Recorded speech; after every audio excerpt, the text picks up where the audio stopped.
पूछताछ करने के बाद मैं जान गया कि इस विच डॉक्टर की नाव को एक हिप्पो ने ही पलटा था, मगर इसकी मौत डूबने से हुई, न कि हिप्पो के जख्म देने से।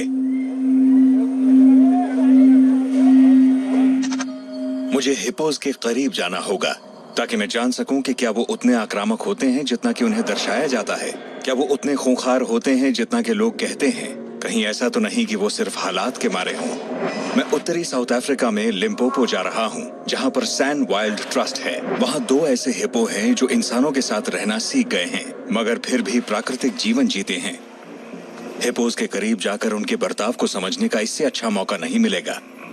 लेकिन अगर कुछ गड़बड़ हुई तो ये मेरी जिंदगी का आखिरी दिन भी साबित हो सकता है।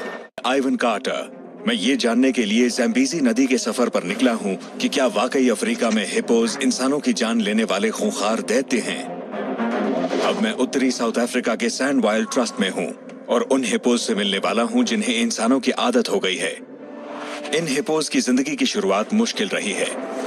ये एक जू का हिस्सा थे और अपनी जिंदगी के शुरुआती साल यूरोप के एक समुद्री कंटेनर में रहे। इनकी तकलीफ पर सैंड वाइल्ड की नजर पड़ी। ये एक वाइल्ड लाइफ रिहेबिलिटेशन ऑर्गेनाइजेशन है जिसे चलाते हैं आंदे ग्रोबला और लुई जुबैर, जो इन दोनों हिप्पोज को यहाँ ले आए और हिप्पोज को उनका कुदरती माहौल मिल गया। ये जानवर जमीन से ज्यादा पानी के लिए टेरिटोरियल होते हैं और पानी में ही सबसे ज्यादा खतरनाक भी। ये मुझे भी एक चुनौती समझ सकते हैं। मुमकिन है कि मैं आखिरी बार पानी में जाने वाला हूँ।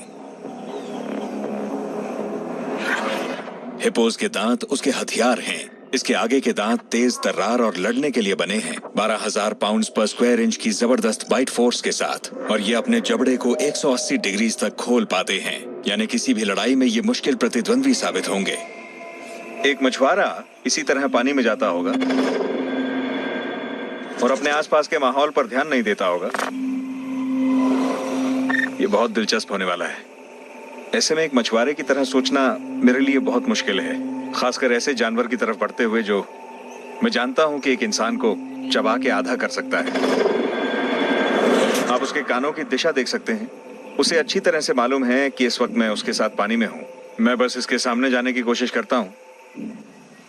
पानी में हिप्पो बहुत फुर्तीले होते हैं।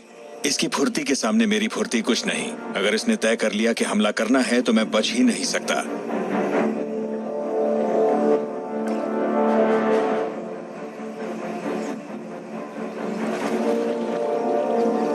अरे बाप रे, जरा ये देखो। कैसे हो दोस्त? मुझे तो यकीन ही नहीं हो रहा मैं ये कर रहा हूं। माना जाता है कि अफ्रीका में इस जानवर से ज्यादा इंसानों की जान और कोई भी बड़ा जानवर नहीं लेता है। और मुझे देखिए, इसी के माहौल में, उसी माहौल में जिसमें यही प्रजाति कथित रूप से कई इंसानों की जान लेती है हर साल, लेकिन इसको मेरे यहां होने से कोई फर्क नहीं पड़ रहा। अपने इलाके में भी हिप्पो ने मुझे किसी किस्म का खतरा नहीं समझा। इसे पानी से बाहर निकालने के लिए और अपने करीब बुलाने के लिए मुझे 1 बाल्टी हॉर्स क्यूब्स दिए गए हैं। जरा इस हिप्पो का साइज तो देखिए। सच में मुझे तो यकीन ही नहीं हो रहा। इन हिप्पोज को एक जू से रेस्क्यू किया गया था और ये हमें एक बढ़िया मौका देते हैं कि हम इनके करीब आकर इन्हें समझ सकें। पूरे अफ्रीका में इनका नाम खराब हुआ पड़ा है। लोग कहते हैं कि ये किसी और जानवर के मुकाबले सबसे ज्यादा इंसानों को मारता है, पर आप यहां देखिए, ऐसा कुछ भी नहीं है। सब परिस्थितियों पे निर्भर है। लगता है ये चाहता है मैं इसे अपने हाथ से खिलाऊं। एक बात बताऊं, इसके दांत देखकर डर लगता है मुझे। अंदर ये तो कमाल का है। इनको कब से रखा हुआ है यहाँ पे आपने? हम इन्हें कुछ 4 साल पहले यहाँ लाए थे। बड़ा ही कमाल का जीव है। अच्छा, इनका नाम वाम रखा है कुछ? इनके नाम क्या है? हाँ, ये टोंगा है और ये है एल्डो। इनके दांत कितने पैने हैं देखिए। अब समझ में आता है कि ये कितना नुकसान पहुंचा सकते हैं। मुझे तो अब भी यकीन नहीं हो रहा है। अच्छा, मैं इसके सर पे हाथ लगाऊं? हाँ, कुछ नहीं कहेगा। इसके ऊपर का ग्रीस महसूस हो रहा है और ये इतने ज्यादा बदनाम है, मगर फिर भी इंसानों के आसपास पलकर बड़े हुए हैं। अब देख सकते हैं ये कितने शांत जीव हैं दोनों, और ये पूरी तरह वयस्क हैं। ये वो जानवर तो बिल्कुल नहीं है जो इंसान को अपना खाना समझे या उसे नुकसान पहुंचाए। इनका तो इंसानों से कोई वास्ता ही नहीं है। इनके हालात ही इनका आक्रामक व्यवहार पैदा करते हैं। ये इनकी फितरत बिल्कुल नहीं है।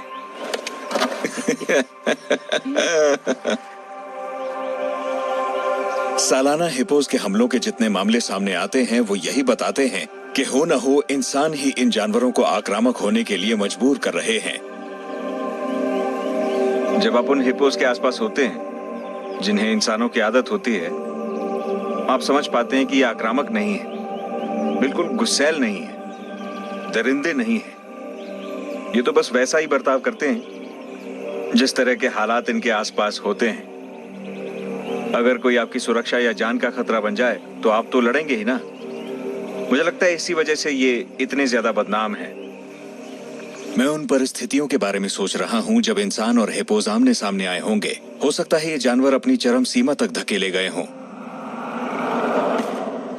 आल्डो और टोंगा के साथ इस अनुभव ने मुझे यकीन दिलाया है कि हिपो आक्रामक नहीं होते। पर क्या जंगली हिपोज के लिए ऐसा कहा जा सकता है? अब वक्त है पता लगाने का। है आइवन कार्टर। मैं ये पता लगा रहा हूँ कि क्या वाकई हिपोज उतने आक्रामक होते हैं जैसा उन्हें दर्शाया जाता है। मैंने इंसानों के आदी हो चुके हिपोज के साथ वक्त बिताकर जाना कि वो स्वभाव से आक्रामक नहीं होते। पर क्या जंगली हिपोज भी ऐसे ही हैं? फ्यूनरल पर जाते समय मैंने जिस नदी को पार किया था वहीं मैं अपना पहला बोट टेस्ट करने जा रहा हूँ, उस हिपो के साथ जो यहाँ रहता है। कई लोगों ने मुझे बताया है कि यहाँ वो हिपो उन्हें परेशान करता है। इंसानों के आदी हो चुके हिपोज अलग होते हैं। मुझे एक जंगली हिपो का रिएक्शन जानना है। अगर हम उसके ऊपर से बोट लेकर जाते हैं तो क्या वो हमला करेगा? तो ये जो हिपो है ये दिन के वक्त यहीं पर आता है और हम पूरी कोशिश करेंगे कि अपनी इस बोट को बिल्कुल उसके ऊपर से लेकर जाएं और देखें कि वो क्या करता है। हमने एक कवरऑल में घास भर दी है, इसका सर भी है। तो ये हमारा मछुआरा है। ये आ गया मछुआरा। इस मछुआरे का हम नाम रखते हैं सैम। ये हमारा क्रैश टेस्ट डमी है। इसे लकड़ी से यहां टिका देते हैं।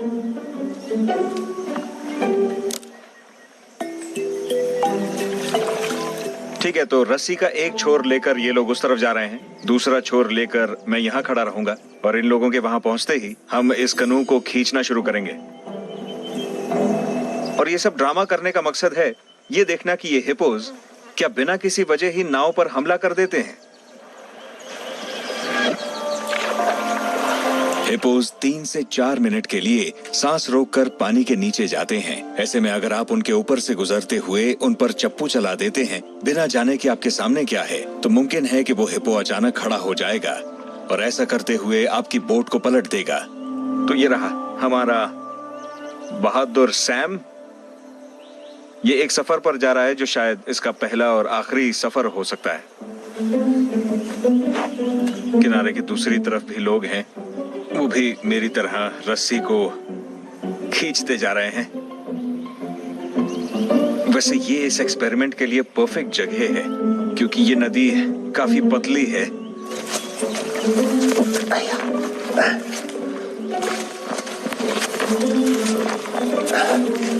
बड़ी ही गहरी मिट्टी है।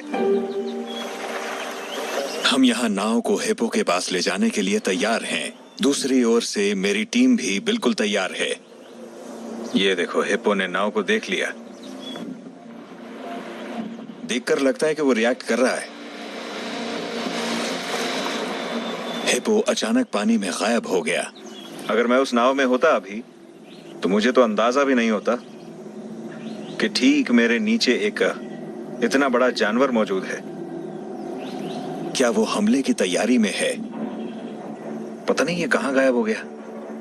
कुछ मिनट यहीं और इंतजार करते हैं और उम्मीद करते हैं कि वो ऊपर आकर इसे देखेगा और तब समझ आएगा कि वो क्या सोच रहा है। ऊपर तो इसे आना ही पड़ेगा।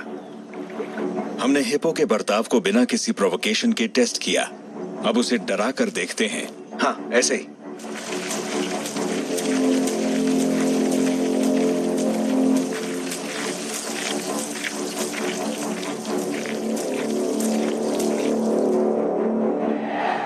कुछ तो हलचल हुई है, पर इतनी दूर से कहना मुश्किल है कि वो एक हिपो है।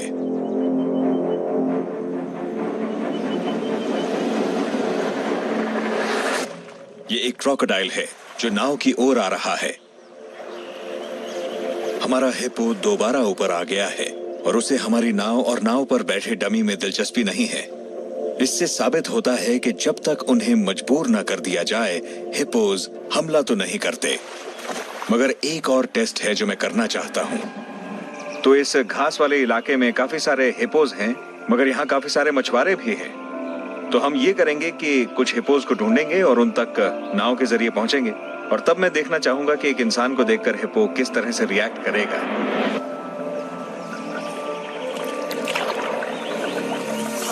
अगर इनमें से एक हिप्पो मेरे नीचे आ गया और उसने तय कर लिया कि बोट को पलटेगा, तो मुझे भागने का भी मौका नहीं मिलने वाला है।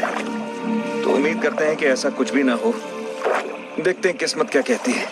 देखें उनका रिएक्शन कैसा होता है। वो रहे, देखिए हिप्पोज। अब मैं हिप्पोज से 20 फुट दूर हूं। मैं यहाँ रुककर स्थिति का जायजा ले रहा हूं। 19, 20, 21, 22 हिप्पोज हैं यहाँ, और इस तरफ 7 या 8 हिप्पोज मौजूद हैं। ये हिप्पोज बिल्कुल अपने टाइप के माहौल में हैं, और मैं बिल्कुल अपने माहौल से बाहर। यहाँ पर एक हिप्पो का बच्चा भी है। घास इतनी घनी है कि नाव चलाना मुश्किल हो गया है। इतने बड़े झुंड में से किसी एक हिप्पो का नजर से निकल जाना लाजमी है, और इतनी मोटी घास की चादर से घिरे होने पर कोई भी हिप्पो छिपकर मुझ पर हमला कर सकता है। आगे बढ़ने पर हिप्पोज में अशांति नजर आने लगी है, पर वो मुझ पर हमला करने की तैयारी नहीं कर रहे। मैं आगे जाने की गलती नहीं कर सकता। चप्पू हिला के देखूं? देखो, इससे वो गुस्से में आ रहे हैं, मगर कोई भी आक्रामक नहीं हो रहा। किसी भी हिप्पो ने आक्रामक रवैया नहीं दिखाया है। इस छोटे से मगर पसीना छुड़ा देने वाले एक्सपेरिमेंट से इतना तो साबित हो ही गया कि ये हिप्पोज इंसानों को मारने वाले जानवर नहीं है जैसा आंकड़े बताते हैं। इससे साबित होता है कि हिप्पोज बहुत ज्यादा उकसाए जाने पर ही किसी डगआउट कनू पर हमला करेंगे।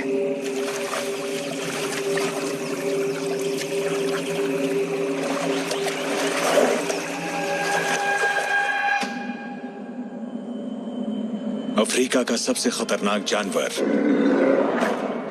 इस रेप्यूटेशन के बावजूद मेरा हिप्पोज के साथ का अनुभव किसी और ही तरह की कहानी बता रहा है। चांगा के लोगों ने रात में मुझे बुलाया एक आक्रामक हिप्पो से निपटने के लिए, मगर मुझे तो एक शर्मीला जानवर मिला।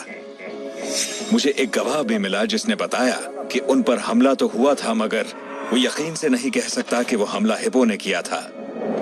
मैं एक विच डॉक्टर के फ्यूनरल पर भी गया और लोगों ने कहा कि हिप्पो ने उसकी जान ली है, मगर थोड़ी पूछताछ से पता लगा कि हिप्पो ने उसकी नाव को पलटा था और वो डूब गया।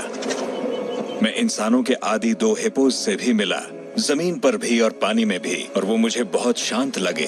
आप देख सकते हैं ये बिल्कुल आक्रामक नहीं है, ये बिल्कुल भी बुरे नहीं है। अपनी तहकीकात को आगे ले जाते हुए मैंने एक खाली कनू को जंगली हिप्पो के ऊपर से गुजारा उसकी प्रतिक्रिया देखने के लिए, मगर उसने कुछ नहीं किया। इन सब अनुभवों से मेरे मन में एक सवाल उठता है, क्या ये जानवर वाकई उतना खतरनाक है जितना कि आंकड़े बताते हैं? चांगा गांव से फिर से मेरे लिए बुलावा भेजा गया है।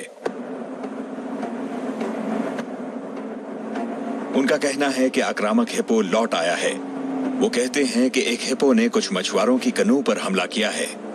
उन्हें यकीन है कि ये वही हिप्पो है जिसने कुछ रात पहले मछुआरों पे हमला किया था।